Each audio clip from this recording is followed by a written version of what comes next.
এভাবে ছোলা রান্না করলে ছোলার এই রেসিপি গরম ভাত, রুটি, লুচি, পরোটা বা শুধু মুখে ঘুগনির মতন করেও খেতে খুবই ভালো লাগে। নমস্কার বন্ধুরা, এনরিচ টেস্টে আপনাদের সবাইকে স্বাগত। আজ আমি আপনাদের ছোলা আর আলু দিয়ে একটি হেলদি রেসিপি করে দেখাবো, যেটি বাচ্চা বড় সবার জন্যই খুবই উপকারী। এখানে আমি 1 বাটি মতন কাঁচা ছোলা নিয়ে নিয়েছি। ছোলাটাকে 3 থেকে 4 বার জল দিয়ে খুব ভালো করে ধুয়ে নিয়ে 5-6 ঘন্টার জন্য ভিজিয়ে রেখে দেব। ভিজানো ছোলাটাকে নিয়ে চলে এলাম, ছোলার জলটাকে ফেলে দিয়েছি। ছোলাটাকে প্রেসার কুকারে দিয়ে ছোলার ওই বাটির মাপ করে 2 বাটি জল ছোলার মধ্যে দিয়ে দেবো, আর দেবো 1/2 চামচ মতন নুন।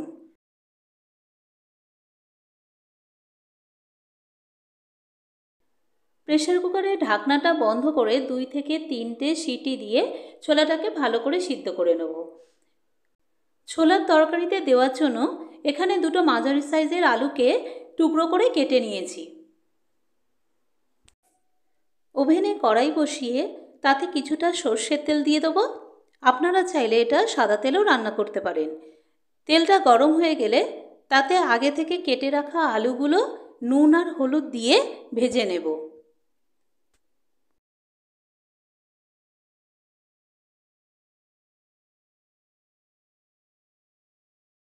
আলুটা কিছুটা ভাজা হয়ে গেলে ওই তেলের মধ্যে ফোড়নের জন্য একটা তেজপাতা আর একটা শুকনো লঙ্কা দিয়ে দেবো।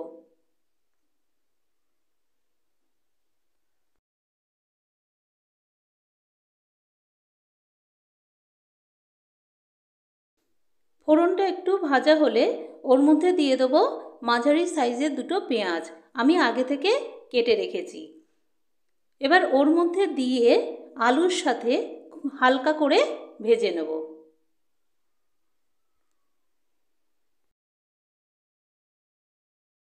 পেঁয়াজটা হালকা করে ভাজা হয়ে গেলে ওর মধ্যে দিয়ে দেবো 1 চামচ রসুন বাটা আর 1 চামচ আদা বাটা। রসুন আর আদাটাকে দিয়ে আবারও কিছুক্ষণ নাড়াচাড়া করে নেব, যাতে রসুনের কাঁচা গন্ধটা চলে যায়।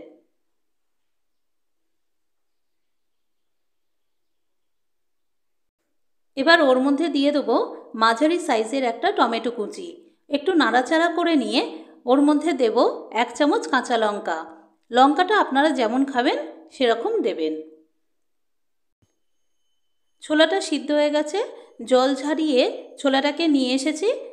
দেখুন ছোলাটা খুব ভালোভাবে সিদ্ধ হয়ে গেছে। সিদ্ধ ছোলাটাকে কষানো আলুর মধ্যে দিয়ে একটু নাড়াচাড়া করে নিয়ে বাকি মশলাগুলো একে একে দিয়ে দেবো।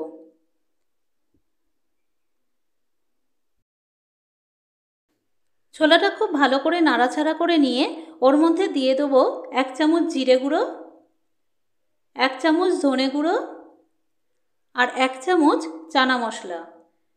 সমস্ত মশলাগুলো দিয়ে আবারও খুব ভালো করে কষিয়ে নেব। মশলা কষানোর সময় গ্যাসের ফ্লেমটাকে মিডিয়াম হিটে রাখবেন, নালে সমস্ত মশলাগুলো পুড়ে যাবে। ভালো করে কষিয়ে নিয়ে ওর মধ্যে দিয়ে দেবো 1 চামচ চিনি। আপনারা মিষ্টিটা যেমন খাবেন সেরকম চিনি দেবেন। খুব ভালো করে কষানো হয়ে গেছে, আমি এখানে 1 গ্লাস জল দিয়েছি। আপনারা যেমন ঝোল রাখতে চান সেরকম জল দেবেন। এই সময় গ্যাসের ফ্লেমটাকে আমি জোরে করে দিয়েছি, যাতে ঝোলটা খুব তাড়াতাড়ি ফুটে যায়। এখানে ঝোলটা ফুটে গেছে। এবার খুন্তি দিয়ে একটু নাড়াচাড়া করে এর মধ্যে 1 চামচ মতন গরম মশলা দিয়ে দেবো। গরম মশলাটা সমস্ত তরকারিতে খুব ভালো করে মিশিয়ে দিলাম। ছোলা আর আলুর তরকারিটা অলমোস্ট রেডি। এই সময় গ্যাসের ওভেনটাকে অফ করে দিয়ে 5 মিনিট রেস্টে রেখে দিলাম। 5 মিনিট পর ছোলা আলুর তরকারি সার্ভ করে দেব। এটি প্লেটে সার্ভ করে দিলাম, আর ওর ওপর থেকে দিয়ে দেবো কিছুটা কুচানো শসা, পেঁয়াজ আর একটু কাঁচা লঙ্কা।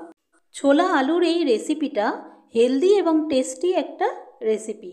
বাচ্চা বড় সবার জন্যই উপকারী। কাউকে জোর করে খাওয়াতে লাগবে না, একবার খেলেই বারবার খেতে চাইবে।